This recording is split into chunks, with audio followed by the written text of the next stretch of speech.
জয় গৌর, জয় নিতাই। আজ ৩রা আষাঢ় ১৪৩১ ও ১৮ই জুন ২০২৪ নির্জলা একাদশী। এই নির্জলা একাদশীর দিন আমি শ্রী চৈতন্য চরিতামৃত পাঠ করছি। আজ আমি পাঠ করছি শ্রী চৈতন্য চরিতামৃতের আদিলীলা পঞ্চম পরিচ্ছেদ শ্রী নিত্যানন্দ তথ্য নিরূপণের শ্লোক ১৩২ থেকে ১৩৮। অডিওর শুরুতে আমার সকল ভক্তিমতী মা ও ভক্তবৃন্দের শ্রীচরণে আমার কোটি কোটি দণ্ডবৎ প্রণাম রইল। আমি আপনাদের শ্রীচরণে প্রার্থনা করছি একটি কথা, যে আপনারা প্রচুর পরিমাণে এই অমৃত গ্রন্থ চ্যানেলটিকে সাবস্ক্রাইব করে লাইক, কমেন্ট, শেয়ার করে অনেক দূর পৌঁছে যেতে সাহায্য করুন। সাবস্ক্রাইব, লাইক ও কমেন্টসের মাধ্যমেই একটি চ্যানেল অনেক দূর এগিয়ে যায়। তাই আপনাদের শ্রীচরণে আমার এই অনুরোধ।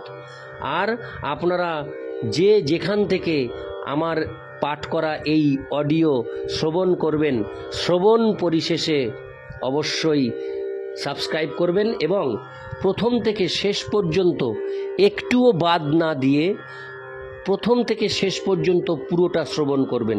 পুরোটা শ্রবণ করলে অপার আধ্যাত্মিক সুখানুভূতি পাবেন, যার ফলে আপনার ভেতরের অন্তরাত্মা আনন্দে নৃত্য করতে শুরু করবে এবং আপনার মনে এক অঘোষিত অযাচিত আনন্দ সমুদ্র তৈরি হবে।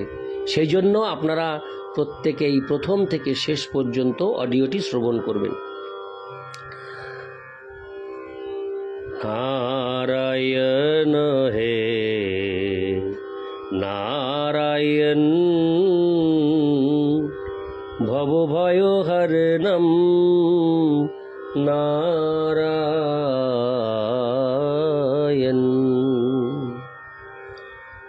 শ্লোক ১৩২। যেই যেই রূপে জানে সেই তাহা কহে, সকল সম্ভবে কৃষ্ণে কিছু মিথ্যা নহে।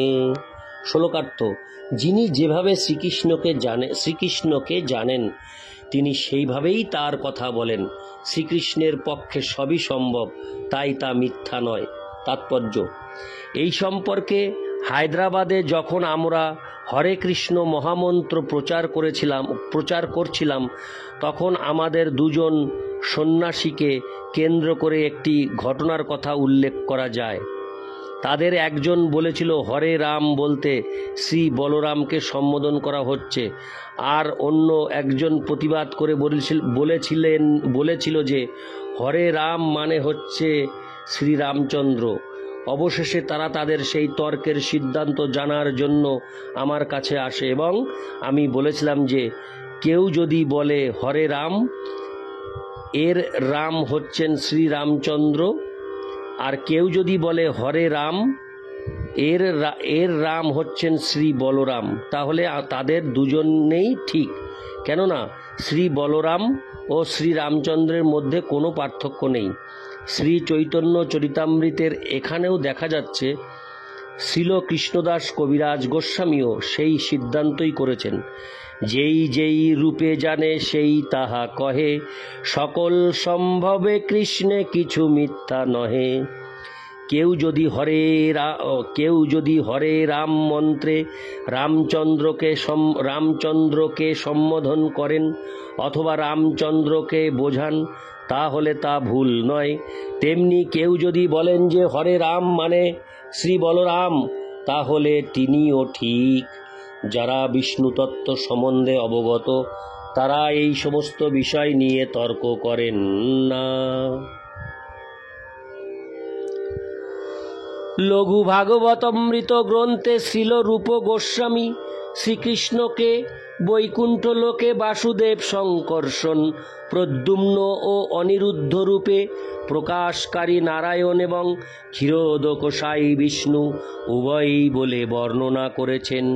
শ্রীকৃষ্ণ নারায়ণের অবতার বলে যে ধারণা তা তিনি খণ্ডন করেছেন। কোনো ভক্ত মনে করেন নারায়ণ হচ্ছেন আদিপুরুষ ভগবান এবং শ্রীকৃষ্ণ তার অবতার। এমনকি শঙ্করাচার্যও তার ভগবদ গীতার ভাষ্যে নারায়ণকে পরমেশ্বর ভগবান বলে স্বীকার করেছেন, যিনি দেবকী ও বসুদেবের পুত্র কৃষ্ণ রূপে আবির্ভূত হয়েছেন। তাই এই বিষয়টি হৃদয়ঙ্গম করা বেশ কঠিন হতে পারে, কিন্তু শ্রীলরূপ গোস্বামীর অনুগামী গৌড়ীয় বৈষ্ণব সম্প্রদায় ভগবদ গীতায় এই তথ্য প্রতিষ্ঠা করেছেন যে সব কিছুই শ্রীকৃষ্ণ থেকে প্রকাশিত হয়। শ্রীকৃষ্ণ স্বয়ং ভগবদ গীতায় বলেছেন, অহং সর্বস্ব প্রভব, আমি সব কিছুর উৎস। সব কিছু বলতে নারায়ণকেও বোঝানো হয়েছে। তাই শ্রীলরূপ গোস্বামী লঘু ভাগবতামৃত গ্রন্থে প্রমাণ করেছেন যে শ্রীকৃষ্ণ আদি পুরুষ ভগবান নারায়ণ নন। এই প্রসঙ্গে তিনি শ্রীমদ্ ভাগবতের 3:2-15 একটি শ্লোকের উল্লেখ করেছেন। সশান্ত রূপে শীতরই স্বরূপৈর্বোদ্ধর্মানে স্নু কম্পিতাত্মা। আমি শ্লোকটি আরেকবার প্রথম থেকে পাঠ করছি। সশান্ত রূপে শীতরই স্বরূপৈর্বোদ্ধর্মানে স্নু কম্পিতাত্মা পরাবরেশ মহোদংশ যুক্ত হজ হপি জাত ভগবানো যথাগ্নি। যখন বসুদেবের মতো ভগবানের শুদ্ধ ভক্ত কংস আদি ভয়ঙ্কর অসুরদের দ্বারা উৎপীড়িত হন, তখন শ্রীকৃষ্ণ বৈকুণ্ঠপতি নারায়ণ আদি সমস্ত লীলা অবতারদের সঙ্গে যুক্ত হন এবং তিনি অজ হওয়া সত্ত্বেও জন্মগ্রহণ করেন। ঠিক যেমন অরণি কাষ্ঠের ঘর্ষণের ফলে আগুনের প্রকাশ হয়, দেশলাই অথবা অন্য কোনো আগুন ছাড়াই কেবল অরণি কাষ্ঠের দ্বারা যজ্ঞাগ্নি জ্বালানো হতো। অরণি কাষ্ঠ থেকে যেমন আগুনের প্রকাশ হয়, তেমনি ভক্তদের সঙ্গে অভক্তদের সংঘর্ষের ফলে পরমেশ্বর ভগবান আবির্ভূত হন। শ্রীকৃষ্ণ যখন আবির্ভূত হন, তখন তিনি নারায়ণ, বাসুদেব, সংকর্ষণ, অনিরুদ্ধ ও প্রদ্যুম্নের মতো তার সমস্ত অবতারদের নিয়ে পূর্ণরূপে অবতরণ করেন। শ্রীকৃষ্ণ সর্বদাই নৃসিংহ, বরাহ, বামন, নরনারায়ণ, হয়গ্রীব, অজিত আদি অবতারদের সঙ্গে যুক্ত। বৃন্দাবনে শ্রীকৃষ্ণ কখনো কখনো এই সমস্ত অবতারদের লীলা প্রদর্শন করেন। ব্রহ্মাণ্ড পুরাণে বলা হয়েছে, সেই একই পরমেশ্বর ভগবান যিনি বৈকুণ্ঠে চতুর্ভুজ নারায়ণ রূপে পরিচিত, সমস্ত জীবের পরম বন্ধু এবং ক্ষীর সমুদ্রে শ্বেত দ্বীপপতি, এবং যিনি হচ্ছেন পুরুষোত্তম, তিনি নন্দ মহারাজের পুত্ররূপে আবির্ভূত হয়েছিলেন। আগুনে বিভিন্ন আকারের স্ফুলিঙ্গ রয়েছে, তাদের কোনোটি খুব বড়, আবার কোনটি ছোট। ক্ষুদ্র স্ফুলিঙ্গগুলিকে জীবের সঙ্গে তুলনা করা হয়েছে, আর বৃহৎ স্ফুলিঙ্গগুলিকে শ্রীকৃষ্ণের অবতারদের সঙ্গে তুলনা করা হয়েছে। সমস্ত অবতারই শ্রীকৃষ্ণের প্রকাশ এবং তাদের লীলান্তে তারা পুনরায় শ্রীকৃষ্ণের সঙ্গে ঐক্যপ্রাপ্ত হন। সুতরাং বিভিন্ন পুরাণে শ্রীকৃষ্ণকে কখনো নারায়ণ, কখনো ক্ষীরোদকশায়ী বিষ্ণু, কখনো গর্ভোদকশায়ী বিষ্ণু এবং কখনো বৈকুণ্ঠনাথ বলে বর্ণনা করা হয়েছে। যেহেতু শ্রীকৃষ্ণ সর্ব অবস্থাতেই পূর্ণ, তাই মূল সংকর্ষণ শ্রীকৃষ্ণে রয়েছেন, এবং যেহেতু সমস্ত অবতার মূল সংকর্ষণ থেকে প্রকাশিত হয়েছেন, তাই বুঝতে হবে যে তার পরম ইচ্ছার প্রভাবে তিনি বিভিন্ন অবতারদের প্রকাশ করতে পারেন, এমনকি শ্রীকৃষ্ণের উপস্থিতিতেও। তাই মহান ঋষিরা বিভিন্ন নামে শ্রীকৃষ্ণের মহিমা কীর্তন করেছেন। এভাবেই সমস্ত অবতারী আদি পুরুষকে যখন কখনো অবতার বলে বর্ণনা করা হয় তখন তাতে কোনো ভুল হয় না। ইতি শ্লোক 132। শ্লোক 133। অতএব শ্রীকৃষ্ণ চৈতন্য গোসাঙ্গী সর্ব অবতার লীলা করি সবারে দেখায়। শ্লোকার্থ: তাই শ্রী চৈতন্য মহাপ্রভু সমস্ত অবতারের সমস্ত লীলা সবাইকে দেখিয়েছেন। ইতি শ্লোক 133। শ্লোক 134। এই রূপে নিত্যানন্দ অনন্ত প্রকাশ, সেইভাবে কহে মুঞ্চি চৈতন্যের দাস। শ্লোকার্থ: এভাবেই শ্রী নিত্যানন্দ প্রভুর অনন্ত প্রকাশ রয়েছে। সেই অপ্রাকৃত ভাবের আবেগে তিনি বলেন যে তিনি হচ্ছেন শ্রী চৈতন্যের দাস। ইতি শ্লোক 34। শ্লোক 135। ইতি শ্লোক 134। এবার শুরু হচ্ছে শ্লোক 135। কভু গুরু কভু সখা কভু ভৃত্য লীলা, পূর্বে যেন তিন ভাবে ব্রজে কইল খেলা।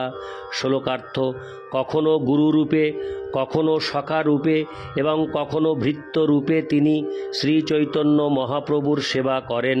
ঠিক যেভাবে বলরাম পূর্বে ব্রজে এইভাবে তিনভাবে, হরে কৃষ্ণ, ঠিক যেভাবে বলরাম পূর্বে ব্রজে এই তিনভাবে শ্রীকৃষ্ণের সঙ্গে লীলা খেলা করেছিলেন। ইতি শ্লোক 135। শ্লোক 136।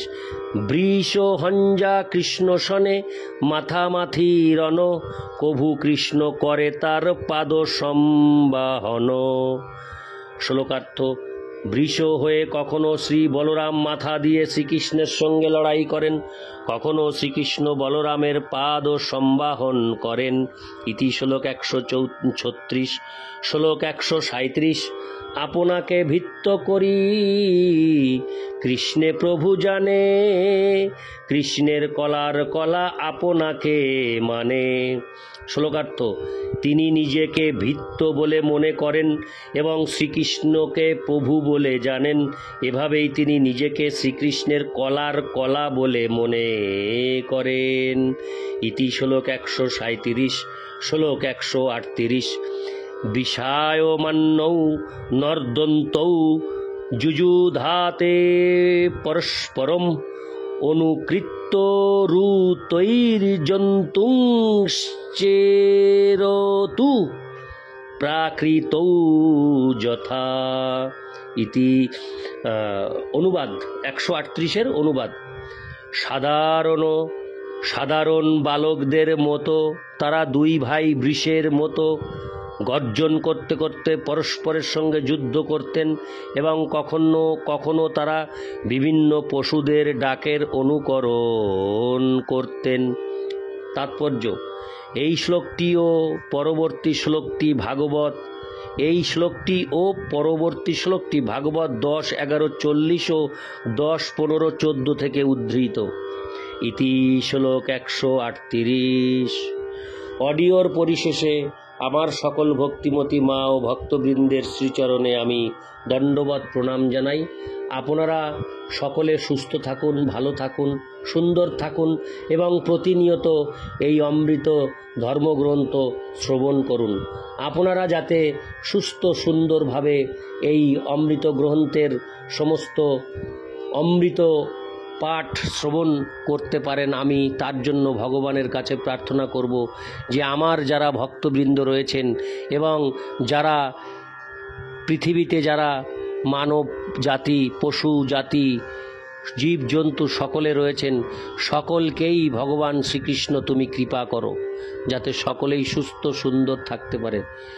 আমি সকল ভক্তবৃন্দ ও ভক্তিমতী মায়েদের কাছে অনুরোধ রাখব আপনারা কৃপা করে প্রত্যেকটি অডিওর প্রথম থেকে শেষ পর্যন্ত শ্রবণ করবেন এবং এই অডিও যারা যারা শ্রবণ করবেন, অডিও শ্রবণের পরিশেষে সকলেই সাবস্ক্রাইব করে আমাকে আশীর্বাদ করবেন এবং অমৃত গ্রন্থকে আশীর্বাদ করবেন যাতে অনেক দূর ছুটে যেতে পারে।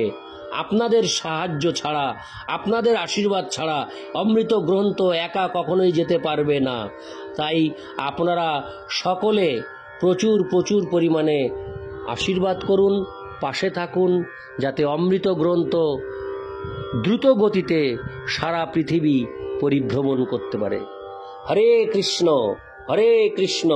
কৃষ্ণ কৃষ্ণ হরে হরে, হরে রাম রাম রাম হরে হরে। জয় রাধে শ্যাম।